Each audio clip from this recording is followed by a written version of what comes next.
ফেসবুকে viral Milton Samaddar হাতিয়ে নিয়েছেন কোটি কোটি টাকা। মানবতার ফেরিয়ে মুখোশের আড়ালে ভয়ঙ্কর মিল্টন সমাদ্দার। গত রমজানে ফেসবুকে কান্নাকাটি করে যেভাবে মানুষের মন গলিয়ে কোটি টাকা জাকাত আদায় করেছেন মিল্টন সমাদ্দার সামাজিক মাধ্যম থেকে শুরু করে গণমাধ্যমেও ব্যাপক পরিচিত। গড়ে তুলেছেন child and old age care নামের একটি বৃদ্ধাশ্রম। তবে এই মানবতার ফেরিওয়ালা একজন জঘন্য এবং নিকৃষ্ট মানের পাপী।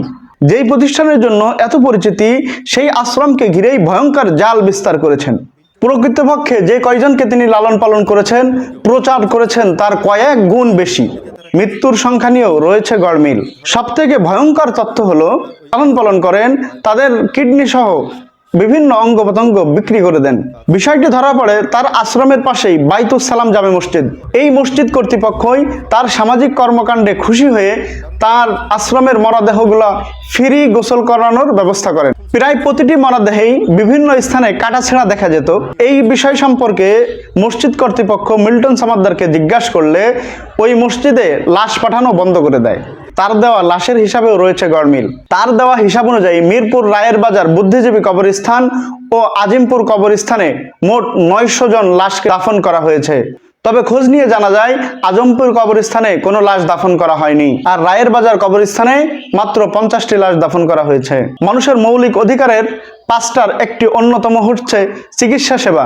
তার আশ্রমের কেউ অসুস্থ হলে তাকে চিকিৎসার জন্য হাসপাতালে নেওয়া হতো না, তার আশ্রমে রেখেই চিকিৎসা করাতেন। আসলে তিনি চাইতেন যে কেউ যেন পরিপূর্ণ সুস্থ না হয়, এটাই তার ব্যবসা। তার নিজস্ব লাঠিয়াল বাহিনী রয়েছে, তার আশ্রমের মধ্যে রয়েছে নিজস্ব টর্চার সেল।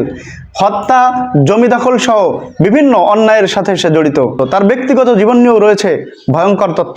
সে তার জন্মদাতা পিতাকে পর্যন্ত বেধড়ক পিটিয়েছে। পরবর্তীতে গ্রাম্য সালিশে অনুযায়ী তাকে গ্রাম থেকে বের করে দেওয়া হয়। এবং একবার তার আশ্রমের সিসিটিভি ফুটেজে দেখা যায় একটি লোককে পুলিশের সামনে অকথ্য ভাষায় তিনি গালাগালি করতেছেন। পরবর্তীতে পুলিশ তাকে উদ্ধার করে। মিল্টনের আসল হাতিয়ার হচ্ছে ফেসবুক মাধ্যম।